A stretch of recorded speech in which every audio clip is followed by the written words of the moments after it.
एक home ministry में एक आरटीआई डाली गई थी जिसका जवाब उनके पास था नहीं कि टुकड़े टुकड़े का मतलब क्या है और ये क्या होता है। उन्होंने कहा हमें नहीं पता। आपको पता चल पा रहा है इसका मतलब क्या है? लोग बहुत बोलते हैं, हमें भी बोलते हैं। अब आपका इंटरव्यू करने पे हमें भी बोला जा रहा होगा। मुझे जब भी ये सवाल पूछा जाता है तो मैं इस सवाल से भागता नहीं हूं। मैं तो अब खुलेआम कहता हूं, हाँ भाई मैं हूं टुकड़े टुकड़े गैंग का सरगना और मुझे बड़ा गर्व है। लेकिन मैं टुकड़ा टुकड़ा देश का नहीं करूंगा। देश को नुकसान पहुंचाने वाले जो लोग हैं, उनकी जो विचारधारा है, उसकी जो पार्टी है, उसका टुकड़ा टुकड़ा करेंगे। ये बात मैं इसलिए कहता हूं कि ये वैसे ही घर घर पहुंचा दिए हैं ये बात बोल करके। तो इसको जो है माने नजरअंदाज करने से अच्छा है कि इसको अपना लिया जाए और बड़े गर्व के साथ अपनाया जाए।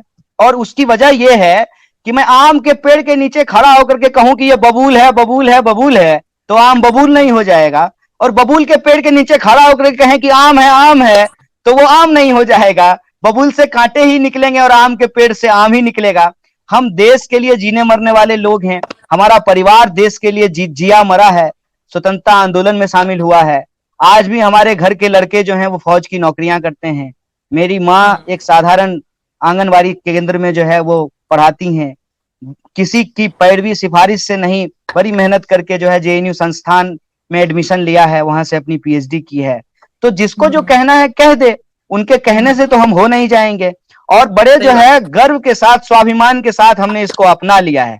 बस उसमें एक डिस्क्लेमर दे दिए हैं कि टुकड़ा टुकड़ा देश का नहीं, देश का अहित करने वालों का किया जाएगा। उन लोगों के कहने से हम होने लग गए कन्हैया, तो फिर तो पता नहीं अभी तक मुझे लगता है हम सभी लोग शायद देश के प्रधानमंत्री होते, क्योंकि जितने सवाल ये लोग हमसे करते हैं उतने तो देश के प्रधानमंत्री से भी नहीं करते जो उनसे करने चाहिए थे। तो लोगों की बातों का क्या मानना। एक आपके फैन ने जाते जाते एक सवाल पूछा है, कन्हैया शादी कब कर रहे हैं?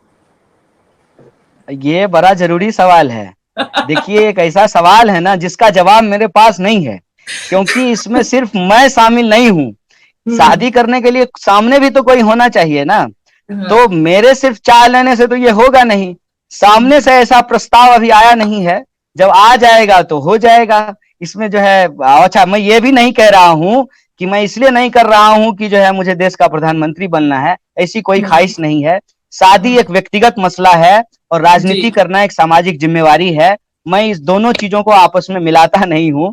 तो शादी नहीं कर रहा हूं, इसका व्यक्तिगत कारण है, कोई राजनीतिक कारण नहीं है। जी, बहुत शुक्रिया कन्हैया, आप हमारे साथ जुड़े इतने ऐसी जगह पर जहां आप अभी अपने गांव में अपने परिवार के साथ हैं। आई एम सो सॉरी, आपका मैंने बहुत कीमती वक्त नहीं, आप लोग भी परिवार ही हैं।